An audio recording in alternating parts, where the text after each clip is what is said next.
Buenos días.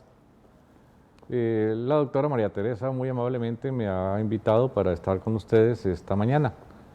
Queremos hablar un poco sobre el niño hiperactivo, sobre los niños autistas o sobre los niños con problemas de aprendizaje que nos están llegando a nuestra consulta y que los padres traen por estas causas. Yo soy Santiago Cruz Zamorano, neurólogo infantil en la Fundación, a su servicio. Quiero empezar comentándoles o poniéndoles sobre el tapete algunas cosas que son fundamentales para entender a los niños. Los niños realmente hacen parte de un mundo totalmente diferente al que los adultos piensan. Y los niños no son adultos en miniatura, sino que son niños. Y como tal, pues tenemos que trabajar con ellos. ¿Qué es lo que yo veo en mi consulta diariamente? Muchos niños y muchos padres preocupados porque la profesora o la psicóloga o la neuropsicóloga le ha dicho que su niño es hiperactivo o que su niño tiene autismo o que su niño tiene problemas de aprendizaje. ¿Y qué veo yo en el recorrer de la consulta? Que ante mí no está ni un niño hiperactivo, ni un niño autista, ni un niño con problemas de aprendizaje. Está un niño. Y está un niño con una serie de problemas que se están manifestando en el entorno. ¿Qué ha pasado a través del tiempo? Existen dos palabras fundamentales. Una es filogenia y otro es ontogenia. Y existe una estructura que es el cerebro. Un cerebro que está cortado en la mitad. Este es un cerebro cortado en la mitad. Digamos, pongámosle el ojito aquí para hacerlo más decente. Entonces tenemos filogenia. ¿Qué es filogenia? Pues filogenia es todo lo que nosotros tenemos como resultado de la evolución de la humanidad. ¿Y dónde empezó esto? Pues empezó en el África. Realmente pues somos africanos de nacimiento. Allá en África, en la parte austral de África, apareció el Australopithecus y ese Australopithecus fue evolucionando y fue migrando de África hacia Europa y de Europa hacia América. Entonces, esas raíces las tenemos allí, y eso es lo que ha sido la evolución de la humanidad en 3.000 millones de años. Y tenemos la ontogenia, que es el proceso por el cual nosotros nos desarrollamos in útero. Vamos teniendo una serie de cambios desde que el espermatozoide y el óvulo se unen, y allí se forma el huevo, y el huevo va a ser un embrión, y ese embrión va a terminar siendo un feto, y ese feto un recién nacido. Entonces son dos conceptos fundamentales. Somos el resultado de la evolución y somos el resultado de un embarazo. Estas dos cosas sumadas van a configurar una estructura que se llama cerebro. Y ese cerebro necesita tiempo de maduración. ¿Cuál es el problema? Que no le estamos dando el tiempo al cerebro para madurar. Tenemos desarrollo psicomotor de 0 a 2 años, tenemos preescolar de 2 a 7 años y tenemos la parte escolar primaria que es de los 7 años a los 12 años. De ahí para allá viene el bachillerato hasta los 18 años que se conforma toda esta estructura cerebral. Eso quiere decir que nosotros nos demoramos 18 años en madurar nuestro cerebro, pero por alguna razón queremos que el niño de 2 años, 3 años, 4 años lo tenga maduro. Eso es imposible porque esto es un proceso que se va dando. El desarrollo psicomotor, entonces, como les decía, va de los 0 a los 2 años, el preescolar de los 2 a los 7 y la parte escolar de los 7 a los 12 años. Aquí ya digamos que ha estructurado mucho ese cerebro y nos queda solamente el bachillerato, que va hasta los 18 años, cuando ya el cerebro está totalmente organizado y definido. ¿Dónde funciona todo esto? Este desarrollo psicomotor nos permite sostener cabeza, sentarnos, pararnos, hablar, voltearnos, hacer muchas cosas. Pero es el preescolar, estos 7 años, que son fundamentales, estos primeros, pues no son 7, son 5, son fundamentales en nuestro desarrollo. Y esta estimulación, que se llama aprestamiento, o sea, prepararnos para algo, este aprestamiento va a funcionar en un sitio fundamental, que es este sitio que está aquí, detrás de la cisura central, que se llama el precúneo. El precúneo es el sitio donde nosotros, a través de la estimulación del preescolar, vamos desarrollando nuestras habilidades, nuestras integraciones y todo. Entonces tenemos que manejar el preescolar. ¿Qué veo yo en mi consulta? Que este preescolar se lo están saltando, que los colegios no le están parando bolas a este preescolar y que los padres desconocemos que este preescolar es fundamental. No podemos llegar a la escolaridad sin haber hecho un excelente preescolar. ¿Y qué hace el preescolar? Darnos herramientas para construir la escolaridad. Esas herramientas van a ser motricidad fina, motricidad gruesa, lateralidades, espacialidades, tiempos, toma de turnos, espacialidad en el ser humano. Nosotros somos un ente espacial, estamos aquí, tenemos adelante, atrás, derecha, izquierda, arriba, abajo, y esto va a ser fundamental, y va a ser fundamental para que nosotros entendamos nuestro entorno y que no nos choquemos con el resto de la humanidad. Entonces estamos ahí en problemados. El preescolar está dividido en 5 grupos, en 5 grados: maternal, párvulos, prekinder, kinder y transición. Lo que yo veo en mi consulta, hablo por mi consulta, por mi experiencia, es que los niños no hacen sino 1 año o 2 años de preescolar, y entonces los otros años no. Y los colegios que tienen una formación mercantilista, me parece a mí, pues simplemente le ofrecen a los padres español, inglés, francés, alemán. El niño sabe leer, sabe escribir, sabe sumar, sabe estar aquí en nuestro preescolar.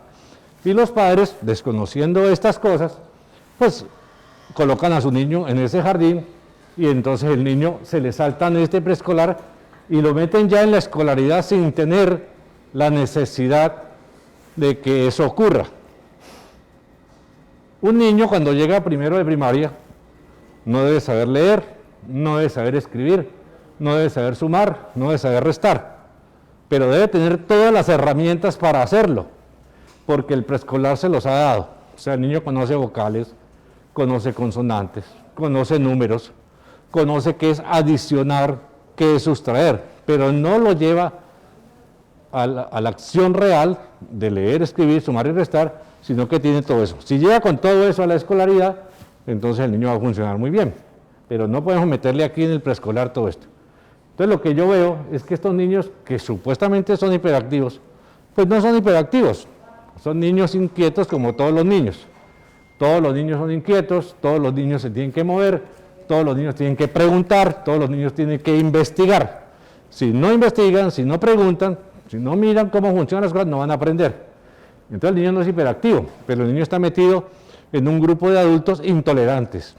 Somos intolerantes, no queremos que el niño brinque, que el niño salte, que el niño se suba, que el niño se baje, lo ponemos en una normativa y entonces el niño pues se dispara con eso. Y ahora en esta pandemia pues peor, ahí sí estamos, pobres niños están metidos ahí en una cueva. O el niño contrario, el niño no quiere socializarse, no quiere hablar, no quiere contestar, no quiere contactarse con el mundo externo y entonces lo llaman autista, que tampoco va a ser autista, simplemente es un niño aislado. ¿Por qué el niño es aislado? Porque el niño vive con la mamá, con el papá, con la abuelita, con la tía solterona, con un tío. Todos son adultos y el niño no es adulto, es un niño. Como es un niño, pues entonces tiene que comportarse como niños. Pero los adultos que están alrededor quieren que el niño se comporte como adulto. Falso, totalmente falso, no va a lograr eso. Entonces el niño opta por jugar yo con yo, hablo yo con yo, me integro yo con yo y todo yo con yo. Entonces cuando yo soy yo con yo y yo me satisfago en eso, no me comunico con nadie, no quiero comunicarme con nadie. Y entonces lo tildan de autista. Y ahí empieza otro lío. Como en este preescolar no sabe leer, no sabe escribir, no sabe sumar, entonces problema de aprendizaje, tampoco. En resumen, yo lo que veo es que estamos maltratando niños y estamos alterando el orden filogenético y ontogénico. Y entonces al alterar esto, vamos a tener esto. Realmente, en mi experiencia, pues son pocos los niños hiperactivos que yo veo, no, pocos niños autistas que yo veo, porque no están mal diagnosticados, están mal definidos. Y lo que tenemos que hacer es respetar el crecimiento y el desarrollo para que los niños sean felices. ¿Queremos niños felices? Pues hagámoslos felices. Bajémonos nosotros de adultos al piso. ¿El niño dónde juega? En el piso. pero el adulto no tiene como la decisión, como el tiempo, de tirarse al piso a jugar carritos, a ensartar, a rolar, a dar botes. No, yo veo al papá que lo lleva al parque y el niño se tira solo por el tobogán. ¿Por qué no se tira el papá por el tobogán? Porque el papá no rueda con él, porque el papá no encaja con él, porque el papá no hace de niño otra vez. Dicen que todos tenemos un niño adentro. Mentiras, mentiras, la gente está cuadriculada, ya no quiere ser niño. Listo. Ahora sí. A ver, aquí está. Bueno, vamos aquí a contestar. ¿Qué te hiciste? Aquí está. Bueno, dice la señora. Mi hija tiene 11 años y tiene déficit de TDAH. ¿Cómo hago para sobrellevarla? ¿Y cuándo es hiperactivo? Bueno, lo primero que hay que hacer es definir si tiene trastorno de atención e hiperactividad. A los 11 años nos toca evaluar esto.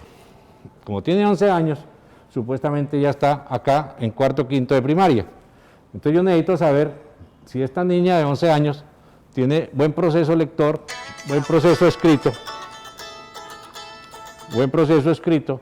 tiene buena comprensión de la lectura, porque ya está en quinto de primaria, cuarto de quinto de primaria. Entonces, leer es muy sencillo. Escoger vocales, perdón. Bueno, ya la quito. Leer, ¿qué es leer? Leer es tener la capacidad de coger en este espacio las vocales y las consonantes, unirlas en sílabas, conformar palabras y con eso conformar frases. Y eso lo voy a convertir en una lectura. Pero el problema es que existen solamente 5 vocales y existen 2 docenas de consonantes. Miren lo fácil que es entonces leer. Coger esas 5 vocales y mezclarlas con consonantes. Pero existe un orden para poder estructurar la sílaba o la palabra. Yo soy un ente en el espacio, tengo derecho, tengo izquierdo. Si yo coloco una vocal, digamos la A, en el espacio, y le mezclo la M, y se la pongo a la derecha, allí dice am. Pero si se la coloco a la izquierda, dice ma. Entonces muchos niños que no han definido su lateralidad porque no saben si son derechos, si son izquierdos, y nadie sabe, porque la profesora no sabe, ni nadie sabe, y hay mucho zurdo contrariado en nuestro entorno, entonces en vez de escribir ma, pues escribe am. Y así como lo escribe, lo va a leer. Entonces eso es un trastorno de lectura con una cosa tan elemental como colocar espacialmente las cosas. Igual pasa con los números. Si tengo el 5 y le pongo a la derecha el 1, pues es 51, si lo pongo a la izquierda es 15, y es otro número y es otro valor. Entonces lo primero que tengo que saber yo con esta niña de 11 años es en qué grado está y cómo está su proceso lectoescrito. Ahora, ¿cómo está su integración?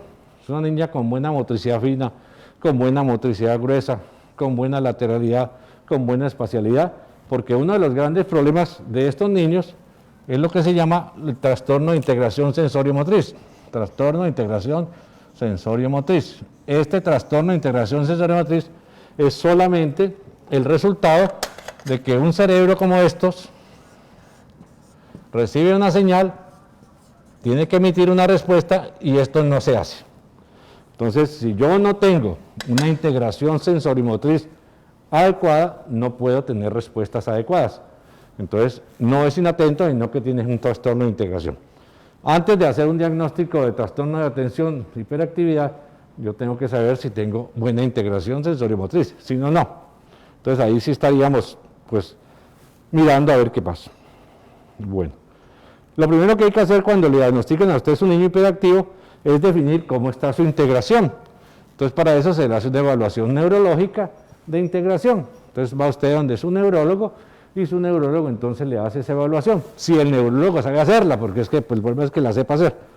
Bueno, mi hijo tiene 2 años y medio y no habla, solo pronuncia sonidos, por ejemplo, los animales. ¿Listo? Bueno, el lenguaje es otro gran problema. Y es otro gran problema, ¿por qué? Porque vivimos todos en un mundo acelerado. el papá está acelerado, la mamá está acelerada, y el niñito que trata de comunicarse con el papá y la mamá lo hace en sus términos y despacio. Pero es que yo no tengo tiempo, yo estoy afanado. Entonces el niño termina por no hablar y le gana la pelea a los papás. En vez de que el papá y la mamá le enseñen a hablar al niño, el niño les enseña a hablar al papá y a la mamá a través de símbolos. Entonces hace una mueca, hace un gesto, hace una mímica, e inmediatamente la mamá y el papá le traducen y lo satisfacen. Si usted a mí me satisface sin que yo hable, no voy a hablar. No necesito hablar para nada. Y eso es lo que yo veo en mi consulta. Hay muchos niños con retardo del lenguaje porque existe un proceso en los padres que se llama traducción simultánea. El niño no habla nada, pero el papá le entiende todo, la mamá, la abuelita, la tía le entienden todo. La mitad de los latinos en Estados Unidos no hablan inglés. ¿Para qué? No necesitan hablar. Allá viven, allá trabajan, viven en una comunidad latina y no hablan inglés. La gente que fue a Rusia al mundial no hablaba ruso, estuvieron en Rusia. Allá estuvieron, hicieron rumbas, bailaron, comieron, todo, y no hablaba ruso nadie. Entonces, el lenguaje es una necesidad comunicativa. Yo necesito comunicarme. Si yo le entiendo a mi hijo por señas, por becas, porque me señala, o porque me lleva, o porque él va a la nevera y dice esto, y yo lo satisfago, no va a hablar jamás. Primera cosa. Segunda cosa. El siglo XXI, supuesto siglo de los millennials y el siglo de todos estos niños, pues se ha convertido en que la alimentación es supremamente blanda. Ya los niños no mastican. Los niños no tienen la capacidad masticatoria porque no necesitan masticar. Todo es blandito, todo es precocido, todo es licuado, todo está dado en pequeños pedacitos y entonces el niño no come. Y como usted, papá y mamá, se mantienen acelerados y corriendo, el niño tiene que ir al jardín, entonces ¿usted qué hace? Lo baña, lo viste, lo sienta, lo cucharea, chao. ¿Comió el niño? No comió, simplemente recibió allí y tal. Lo mismo pasa con el almuerzo y con la comida. Entonces uno ve que en la época nuestra, pues yo hablo de mi época, pues me da pena hablar de mi época porque eso hace 70 años. Pero en esa época a uno le daban ahí una libra de rompecamisas y con eso lo tenían todo el día entretenido. ¿Sí? Y le daban su rompecamisas y uno mascaba ese rompecamisas todo el día, le echaba tierra y seguía comiendo y tal. Hoy la gente no sabe que existe el rompecamisas, no sabe que existe la carne mechada, no sabe que existe la carne molida, no sabe que existe la pechuga de pavo, la pechuga de pollo. Y a los niños no les dejan comer eso porque se ensucian, porque no hay tiempo, porque se demora mucho masticando. Entonces es mucho más fácil darle comidas blandas, líquidas, machacadas y tal. Entonces son las dos cosas por las cuales los niños no hablan. O no le dejan hablar, porque todos se lo traducen, o no tiene buena masticación. Bueno, sigamos acá. ¿La hiperactividad es solo un problema de la niñez? No. La hiperactividad, cuando usted tiene hiperactividad, tiene una disfunción del lóbulo frontal. Disfunción del lóbulo frontal es eterna, forever, no se quita nunca. Cuando usted tiene hiperactividad, pero porque tiene diagnóstico de hiperactividad, no porque tiene problema de integración. El problema de integración se mejora con terapias. La hiperactividad real, la impulsividad real, la inatención real, la oposición desafiante real, se debe manejar con medicación y se debe manejar con psicoterapia. Bueno, ¿cuándo se da medicación en hiperactivo? Cuando usted diagnostica hiperactividad, pero no porque el niño es inquieto y porque molesta, porque es grosero. La otra cosa es esa. Una de las cosas que yo veo en mi consulta es que hay muchos niños groseros, muchos niños que no tienen normas, que no tienen tiempo, que no tienen respeto, que no tienen toma de turnos. ¿Por qué? Pues porque no hay una norma en la casa, una jerarquización. O a veces la mamá le dice, al papá le obedece y a mí no. A la abuelita se la monta y le pega. A ver. En lo que yo sé, que estoy aquí a puerta del horno crematorio, pues en lo que yo sé, el respeto no se ha acabado. Eso no es, yo no veo que exista, que haya un letrero que diga, ya se acabó el respeto, ya se acabó la norma. No, las normas son normas, los respetos son respetos. Y yo les puedo asegurar que yo soy más amigo de mi hijo que mi papá de mí, porque ha cambiado el tiempo, porque hemos cambiado muchas cosas. Pero eso no quiere decir que a mí me falten el respeto, no. Respeto, respeto. Cuando usted dijo sí, es sí, cuando dijo no, es no. Que el niño hace pataletas, berrinche, que tira al piso, que se pone morado, que se arranca el pelo, problema de él. Cuando usted dijo no, es no. Pero eso es no y es un sí universal para papá, mamá, tía, abuela, comadre. Cuando no hay universalidad de la norma, el pelado se rompe por lo más fácil y se va entonces a hacer lo que le da la gana. Entonces ahí sí estamos en problemas. Bueno. Entonces la medicación hiperactiva, ¿cuándo es? Ahora mi hijo tiene 11 años y salió con 123 de cociente intelectual y TDAH. Falso esto. Falso, totalmente falso. Los niños con cocientes intelectuales altos son más complicados que los niños con déficit mental, porque son niños que cogen las cosas muy rápido, ¿sí? Entonces el profesor está hablando y él está por acá cogiendo pispirispis y el profesor le pregunta y le contesta, porque él no necesita estar atento al profesor. Él tiene canales visuales, auditivos, táctiles, que captan todo lo que está alrededor y entonces eso. ¿Y cuál es el lío? Pues que la coge muy rápido, que los otros se demoran un poco más, que a él le sobra tiempo, y como le sobra tiempo, entonces le da tiempo para brincar, saltar, salirse del salón, jugar. Entonces los niños, ahí es donde viene la inclusión escolar, porque la inclusión escolar no es solamente para los niños con problemas de aprendizaje y problemas de comportamiento, retardo mental. La inclusión escolar es tanto para los que son genios como para los que son también quedaditos. Entonces, los profesores y los colegios tienen que entender eso. Entonces, yo tengo 123 de cociente intelectual, perfecto. Entonces, un niño es un niño que es muy ágil en sus respuestas, en captar las cosas y hay que estarlo cambiando de actividad y mantenerlo ocupado. Yo felizmente con mis 70 de cociente intelectual, pues pude llegar aquí a la fundación hace 30 años y no me han echado todavía, ya casi me echo, pero bueno. Bueno, mi hijo tiene 3 años, corre desde que se levanta hasta que se acuesta, no se concentra. Ningún niño de 3 años se concentra. ¿Cuánto es el tiempo de atención de un niño? Es una de las preguntas que a uno le hace. El tiempo de atención equivale a 1 minuto por año y máximo 2 minutos por año. Si yo tengo 3 años, tengo 3 minutos de atención, máximo 6. Eso quiere decir que yo tengo 140 minutos de atención, y no es cierto. ¿Sí? Pero idealmente entonces la atención no nace con uno, nadie nace con atención. La atención hay que cultivarla, enseñarla, y eso hace parte también de la tolerancia. Entonces, cuando uno se sienta con un niño a jugar parqués, dominó, damas chinas, usted ve que el chino se aburre y se va. Eso es falta de tolerancia. Eso es falta de sosiego, de respeto y toda cosa. ¿Por qué? Porque los juegos de mesa tienen orden. Entonces, primero voy yo, después tú, y listo. Entonces, se necesita toma de turnos. Nosotros no nacemos con toma de turnos, la enseñamos. No nacemos con atención, la enseñamos. No nacemos con manejo de la frustración, la enseñamos. ¿Por qué?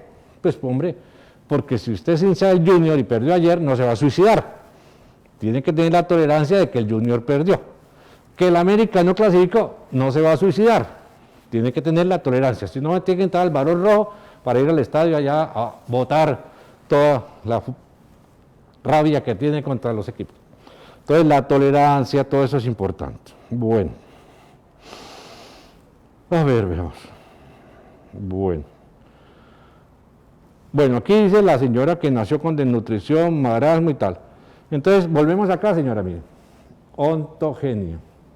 La ontogenia es lo que nos marca durante esos 280 días del embarazo, 9 meses del embarazo. Entonces, si usted tiene un niño que nace desnutrido, que nace pequeño para gestacional, que nace prematuro, que nace gemelo, pues esta ontogenia se golpea. Como se golpea, se va a manifestar acá en la estructuración del cerebro y en este precúneo. Bueno, ahora de sobremesa, mire.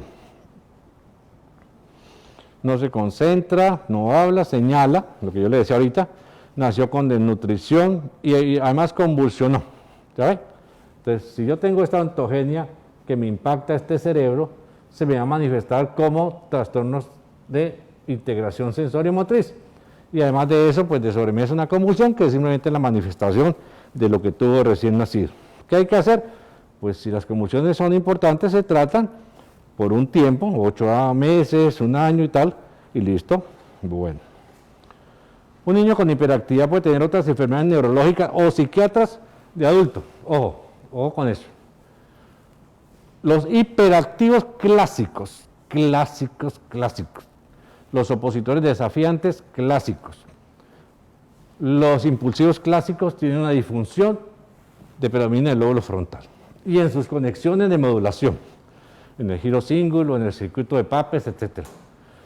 Eso es de él, personal de él, y no se lo va a quitar nadie, se lo podemos manejar, de niño hasta adulto. Entonces la idea es trabajar en eso, para que no llegue adulto a antisocial, a opositor y todas las cosas. Bueno, mi hija de 3 años se acuesta muy tarde, no duerme en el día. Para hacerla dormir a las 8 y no se duerme. ¿Qué hago? Bueno, el sueño. El sueño es otro gran dolor de cabeza. Pero el sueño es fundamental. Perdón, yo borro aquí. ¿Cuándo apareció el sueño? El sueño apareció,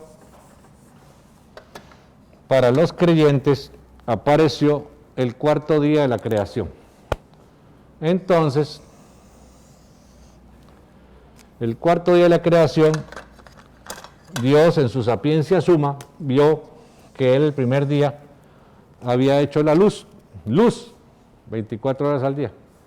Pero al 4.º día se dio cuenta de que la había embarrado. Y entonces dijo, no, pues tampoco le vamos a poner luz 24 horas a esto, no.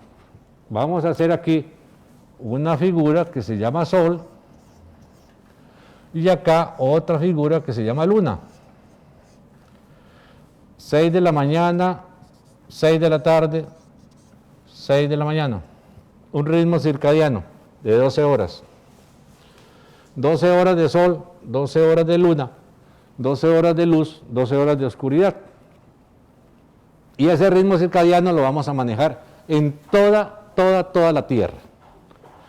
Usted ve, y yo lo veo en mi casa, que a las 5 de la mañana empieza allá los pájaros, los loros, la pava congona, a hacer bulla y escándalo.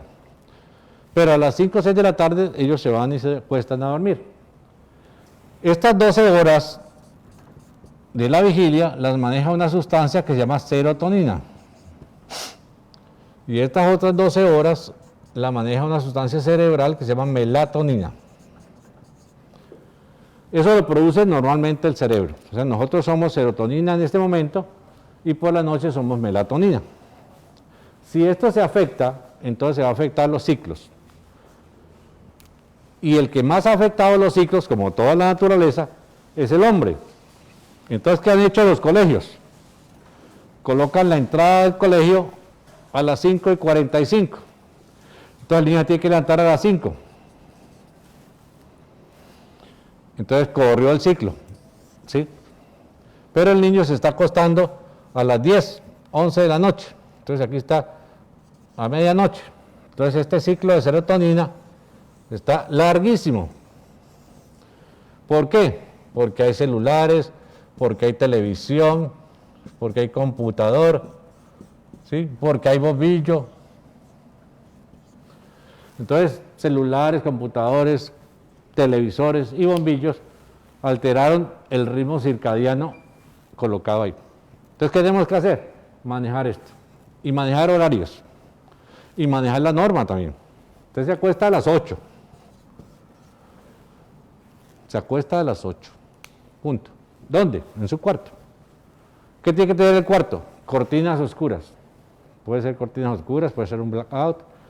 Algo que oscurezca su cuarto. No puede tener luces, televisores, stand-by, nada en su cuarto. Se acuesta.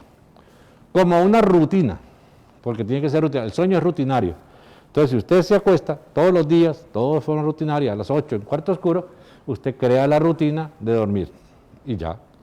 Si no duerme, entonces uno le puede dar melatonina. Entonces le da melatonina. ¿A qué horas? A las 6.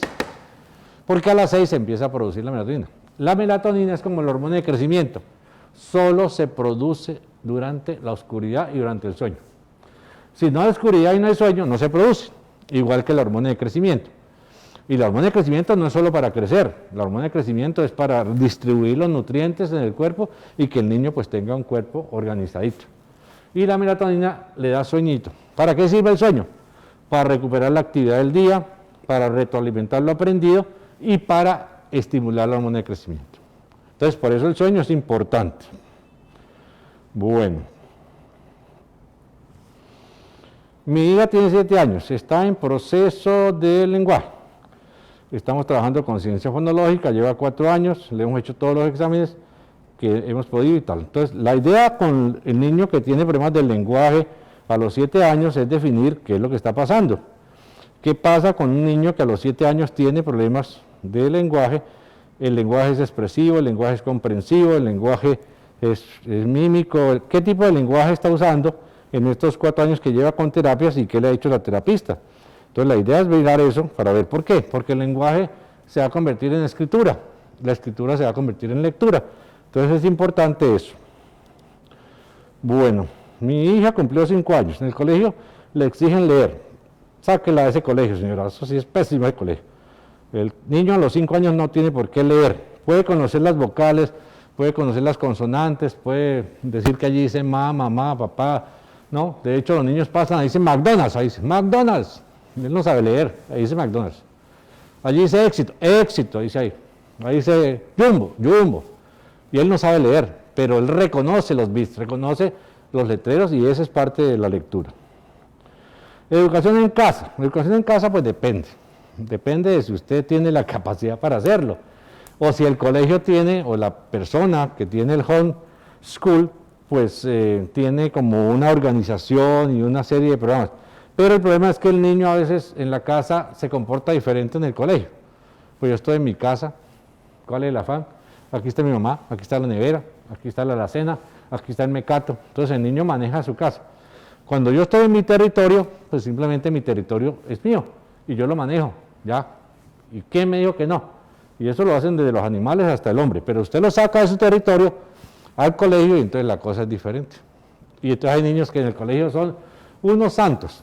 La profesora dice, qué niño tan hermoso, señora, usted tiene un niño divino.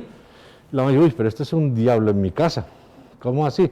Entonces tengo 2 niños, uno en el colegio y otro en la casa. No, es el mismo niño, pero lo que pasa es que el territorio es el que uno marca. Bueno, las siestas. Las siestas son importantes, pero como siesta. No que el niño va a dormir toda la tarde. Usted puede dormir 20 minutos, 30 minutos como para recargar baterías. Si no tiene pues Energizer, entonces usted recarga y ya. Bueno. La niña de 2 años es muy inteligente. Memoriza cosas, no le gusta relacionarse, hay inconvenientes. Bueno, hay que una cosa importante que a mí me da pena con los papás a veces, y es que los papás dicen, es que mi niño es muy inteligente. Un momentico. Defíname inteligencia. Mire, es que se aprende todas las cosas, eso no es inteligencia, se llama memoria. Que mi niño se sabe los números del 1 al 10, eso no es inteligencia, eso es una secuencia lógica. Que sabe el abecedario, no es inteligencia, es una secuencia lógica. Que sabe las capitales del mundo, eso no es inteligencia, eso es simplemente organización espacial en el mundo. La inteligencia se define como la capacidad que tiene una persona para solucionar un problema planteado. Eso se llama inteligencia. El Instituto Merani, que ustedes deben saber qué es, en Bogotá, hizo un trabajo de investigación con sus niños genios. Cogió niños de 9 años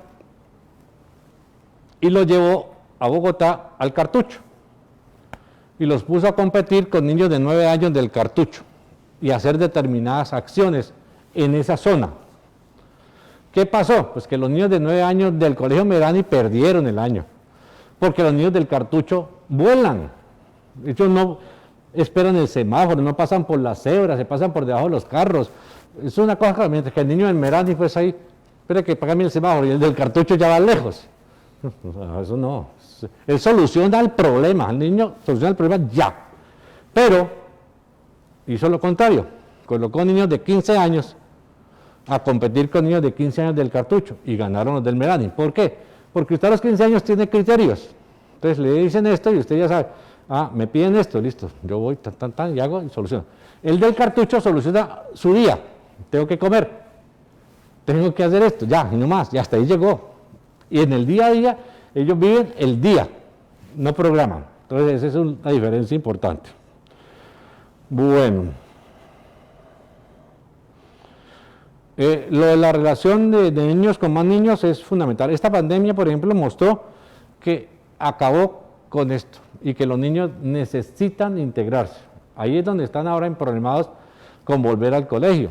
Muchos niños, pacientes míos, les ha ido bien con la virtualidad, pero hay niños que no les ha ido bien con la virtualidad. Entonces la idea es mirar a ver cuál es la mejor alternativa y qué le brinda el colegio, pues.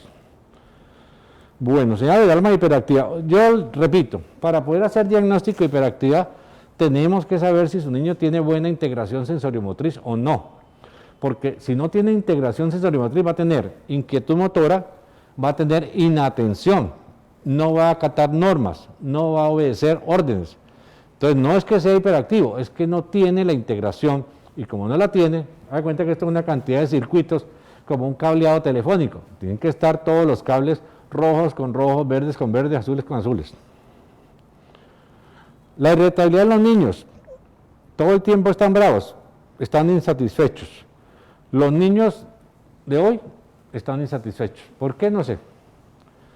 Pero yo lo veo con mi nieto, lo veo con muchos niños, y entonces estamos ahí, todo aburrido. ¿Sí? ¿Por qué? ¿Qué pasa? Es que no hay nada que hacer. Sí. Mire, aquí tengo parquet, dominó, damas chinas, monopolio, encajes, batalla naval. No, eso no me gusta. Entonces se aburren porque no tienen nada que hacer, pero uno no sabe qué quieren hacer, ni ellos tampoco dicen qué quieren hacer. Y entonces les produce mal genio. Entonces se irritan porque usted no los quiere, porque usted no los comprende, porque usted no los ayuda, porque esto y tal. Y otros que quieren estar todo el día metidos en juegos de video, y usted los bloquea, entonces se ponen bravos porque usted no le permite estar 24 horas jugando videos. Entonces ahí la cosa es como complicada. Bueno. Bueno. Listo. 8 años con terapias de lenguaje, ocupacionales, psicológicas, disminución auditiva. Hay que ver qué grado de disminución auditiva tiene, porque cualquier disfunción visual auditiva puede producir trastornos en los procesos de organización del medio, y entonces el niño hay que definirle a ver si necesita ayudas audiológicas o no. Ahora, el desempeño en tercero de primaria depende de segundo, depende de primero y depende del preescolar. Tercero de primaria es el curso más importante de la primaria. ¿Por qué? Porque tercero de primaria tiene que llegar un niño con una lectura espectacular, con una escritura espectacular, con una suma y una resta perfectas que le permitan llegar a la multiplicación. Entonces, si yo tengo primero de primaria y segundo de primaria, que me dan las herramientas para yo tener una lectura y escritura perfectas con comprensión, ojo, porque ahí hay otra cosa en la lectura. Al principio yo leo, pero no tengo la comprensión total. Entonces yo tengo que tener lectura y escritura con comprensión, suma y resta organizadas espacialmente, para poder llegar a la multiplicación, que es una suma abreviada. Entonces, el problema es mirar ese tercero de primaria, en dónde está patinando el niño. Patina en su lectura, patina en su escritura, en su cálculo matemático, pero no en la suma y resta normal, sino la aplicación de la suma y la resta en problemas. Porque como les decía, la inteligencia es la solución de problemas. O sea, sumar, suma cualquiera. 1 y 1 son 2, 2 y 2 son 4. Eso es una suma. Pero el problema es aplicar eso de sumas y restas en un problema matemático. Yo voy al supermercado, en el supermercado llevo 100 pesos en el bolsillo, en mi época, ¿no? Hoy tiene que llevar 2 millones. 100 pesos, y entonces compro una docena de huevos que valen 5 centavos, compro 4 yucas que valen 3 centavos, y voy eso. ¿Cuánto gasté? ¿Cuánto me quedó? Esa es la pregunta clásica que le hacen a uno en el colegio. La solución de ese problema, en donde yo tengo una serie de cosas que yo tengo que definir, qué operación matemática tengo que hacer, se llama matemáticas. Eso es importante saber si su niño de tercero lo está haciendo o no. Bueno, ¿a qué edad debe leer un niño? Ahora, todo depende de leer. ¿Qué es leer? Como les decía, el niño va por aquí, de 2 años, 3 años, 4 años, y ahí dice McDonald's. ¿El niño está leyendo? No, no está leyendo. Él está traduciendo un letrero que está en la carretera, McDonald's, único, Jumbo, bueno, los letreros, Rica Rondo, lo que sea. Entonces él no está leyendo, sino que él está simplemente traduciendo lo que está allí. Ahora, leer es coger esa unión de vocales y consonantes y construir entonces una sílaba que unida con otra sílaba se convierte en una palabra. Ese proceso se hace de los 5, 6 a 7 años en promedio y se va dando y se va aumentando. Primero son sílabas, después palabras, después uno palabras y convierto frases y después ya leo el cuento. Lo importante es eso, la lectura y la comprensión. Ahora, ¿cómo se logra la comprensión? La comprensión se logra cuando usted le lee los cuentos, bueno, ya no le leen cuentos a los niños. Cuando se le lee un cuento a un niño, no se le debe leer una sola vez. Entonces usted lo lee. Vamos a leer el cuento de Caperucita Roja. Entonces usted el primer día lo lee todo. Al otro día empieza el cuento y para. Y le pregunta al niño qué sigue. Él, si el día anterior estuvo atento y se captó el cuento, entonces le va a contar a usted qué pasa, cómo construye el resto del cuento. Y entonces eso es lo importante. Entonces hay que trabajar con lectura y con comprensión al mismo tiempo. Bueno. Mi niño tiene síndrome de Down y no camina, tiene 3 años. Ahora, ¿qué pasa con el niño Down? El niño Down tiene una trisomía. Esa trisomía le da unas características fenotípicas, pero le da otras características importantes en tono. El tono, la fuerza, la actividad motora del niño Down está disminuida y entonces va a ser más blando, más fofito y tal. Pero también depende de qué patologías anexas trae el niño Down, porque hay una población de niños Down que vienen con hipotiroidismo, una población que vienen con cardiopatía congénitas complejas que hay que operar y que hay que manejar. Hay otros que vienen con trastornos de malrotaciones intestinales, entonces todo depende de qué patologías anexas y qué tiempo el niño estuvo en recién nacido, si tuvo necesidad de incubadora, de respirador y tal. Entonces, el análisis del niño Down depende de las patologías anexas y cómo se lo ha manejado desde que nació hasta ahorita. Bueno, está bien sobreestimular al niño en cuanto a la educación. Pues no sé qué será sobreestimular. Lo que hace uno es que el niño, aprovechando los videos, pues juegue con eso. Que no se quede con el contenido de la clase o del profesor. Entonces, si el niño está viendo hoy una clase de ciencias biológicas de lluvia ácida, entonces el niño el profesor le explicó qué es lluvia ácida y el niño puede ampliar el conocimiento en la casa a través de videos, a través del computador, de Google o del rincón del vago, cualquiera de esas cosas que hay, pues para ampliar el conocimiento de la lluvia ácida y no quedarse con lo que el profesor dijo solamente. Eso no es sobreestimular, eso es darle al niño herramientas para que el niño amplíe su conocimiento. ¿En qué se basa? Digamos que los niños tengan buenas pruebas de ICFES o de saber, en que pueden ampliar conocimientos y que pueden entender un escrito. ¿Cómo se hacen las pruebas del saber y del conocimiento y el ICFES? Con comprensión de lectura.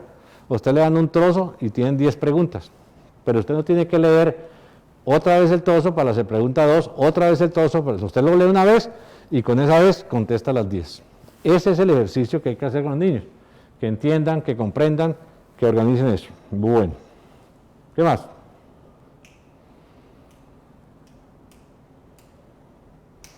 ¿Hay más? ¿Se cansaron las madres? ¿Qué algo? Bueno, muchas gracias, muchísimas gracias y suerte con la crianza. Lo más difícil que hay en una pareja, en una familia, es criar. nadie hace curso de crianza ni en el SENA ni en la universidad. Dañando se aprende, decían los viejos, y tienen razón. En mi casa éramos 12, entonces imagínense pues, eran 12 niños, era como un jardín, y la pasamos riquísimo. Y en mi época pues no había ni psicólogas ni terapistas, porque ¿para qué? 12, éramos todos terapistas, éramos todos psicólogos. Entonces, pero ahora es un niño único, y ese es el boom de la familia millennial. 0 hijos, no hay hijos. Si quiere una mascota, le regalo un perro o un gato, pero nos vamos a juntar en pareja sin hijos, y máximo un hijo. Y ese único hijo, pues entonces se convierte en un problema. Yo no sé cómo, mi mamá crió 12, yo no sé cómo crió 12, pero crió 12. Ahora no podemos criar uno, estamos regados. Muchas gracias.